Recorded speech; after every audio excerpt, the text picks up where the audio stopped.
আজকের পর্বে আমরা শিখব জাপানিতে কিভাবে দিক বা অবস্থান জিজ্ঞেস করতে হয়।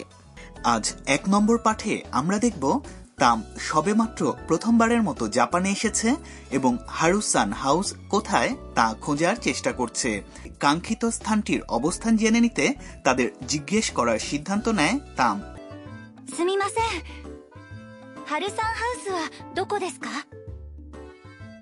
ハルサンハウス？あれ、僕たちの家だよね。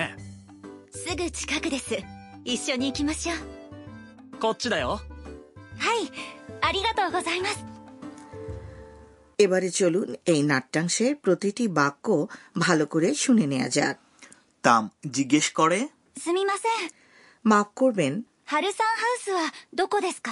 হারুসান হাউস কোথায় বলতে পারেন?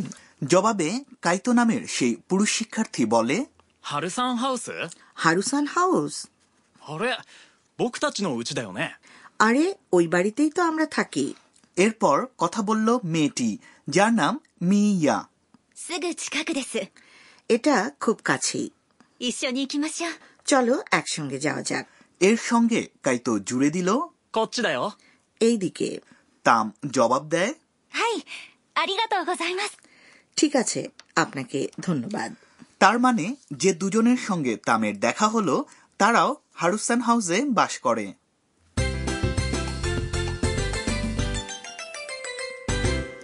আজকের মূল বাক্য হল হারুসান হাউস কোথায়। ハルサンハウスはどこですか？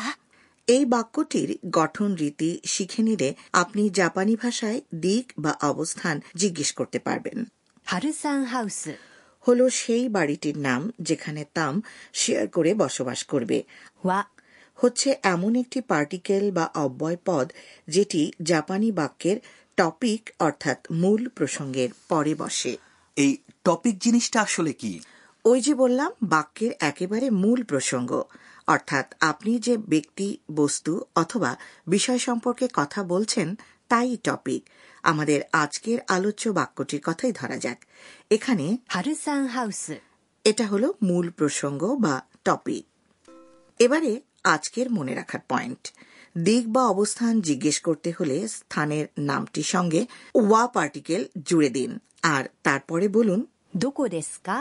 এখানে どこ কথাটি একটি প্রশ্নবোধক শব্দ যার অর্থ কোথায়। এর সঙ্গে যদি ですか জুড়ে দেয়া হয় এবং পুরো কথাটি ঊর্ধ্বমুখী স্বরভঙ্গিতে বলা হয় তাহলে এটি হয়ে যাবে একটি প্রশ্নবোধক বাক্য। বুঝতে পারলাম, কোন স্থানের নামের সঙ্গে জুড়ে দেব ওয়া দোকো দেস্কা, তাই না? একেবারে ঠিক ধরেছেন হিরোক-সান। এবার অনুশীলন করার পালা। বন্ধুরা, আপনারাও শুনে শুনে বলার চেষ্টা করুন। どこですか？ハルサンハウスはどこですか？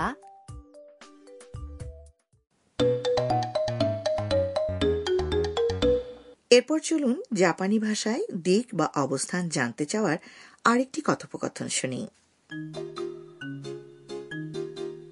すみません。トイレはどこですか？あそこです。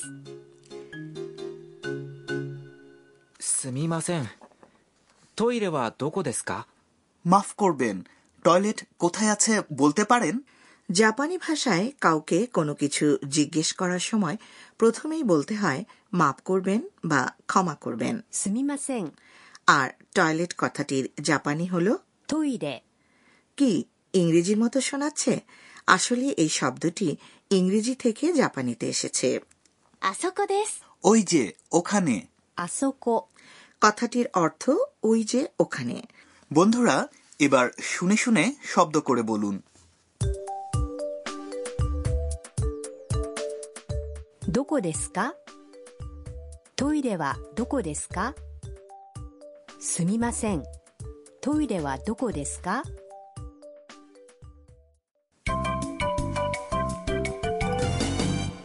এবারে আজকের বোনাস বাক্য।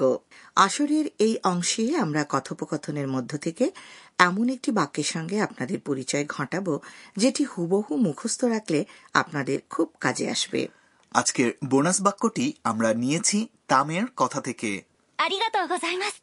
ありがとうございます。 কথাটি কৃতজ্ঞতা প্রকাশের জন্য ব্যবহার করা হয়। এর অর্থ আপনাকে অনেক ধন্যবাদ। শ্রোতা বন্ধু, এবারে আপনার পালা। শুনে শুনে বলুন তো দেখি। ありがとうございます。 এবার তাহলে আমরা আরো একবার শুনে নেব আজকের পাঠের সংলাপগুলো। すみません。ハルサンハウスはどこですか？ハルサンハウス？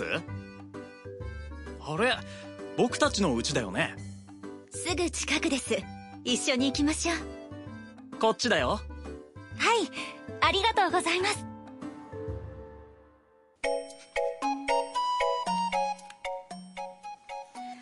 আচ্ছা হিরক-সান, জাপানি ভাষার ধ্বনি বা উচ্চারণ সম্পর্কে আপনার ধারণা বলুন তো। আমার কাছে মনে হয় ছোট ছোট সিলেবল মালার মতো সাজিয়ে জাপানি বাক্য গঠিত হয়।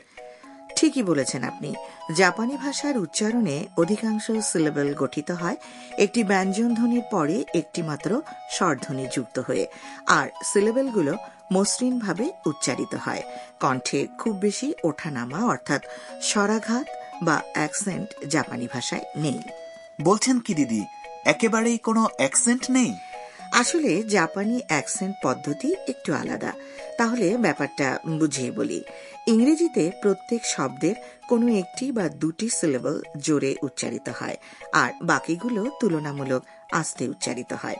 অন্যদিকে জাপানিতে সিলেবলগুলো সমান জোরে উচ্চারিত হয়, কিন্তু প্রত্যেক শব্দের নির্দিষ্ট সিলেবলের স্বরগ্রাম অর্থাৎ পিচ যাকে বলা হয় সেটি অন্যান্য সিলেবলের চেয়ে আলাদা হয়। এর ফলে পুরো বাক্যে একটা সুরেলা আবহ তৈরি হয়। যেমন ধরুন, 雨が降りました。 কথাটির অর্থ বৃষ্টি পড়েছে, কিন্তু এই একই উচ্চারণের শব্দ যদি ভিন্ন সুরে বলা হয় 雨が降りました。 তাহলে বোঝাবে ক্যান্ডি অর্থাৎ লজেন্স পড়েছে। তাই নাকি দিদি? হ্যাঁ তাই, তবে দুশ্চিন্তার কারণ নেই। আসলে জাপানি ভাষায় সিলেবল খুব বেশি নেই, তাই এর উচ্চারণ তেমন কঠিন নয়। কাজেই অল্প কয়েকদিনের মধ্যেই দেখা যাবে আপনি জাপানি ভাষার পিচ বা স্বরগ্রামও রপ্ত করে ফেলেছেন। শর্ত শুধু মনোযোগ দিয়ে শুনতে হবে। ভালো থাকুন, কথা হবে আগামী আসরে।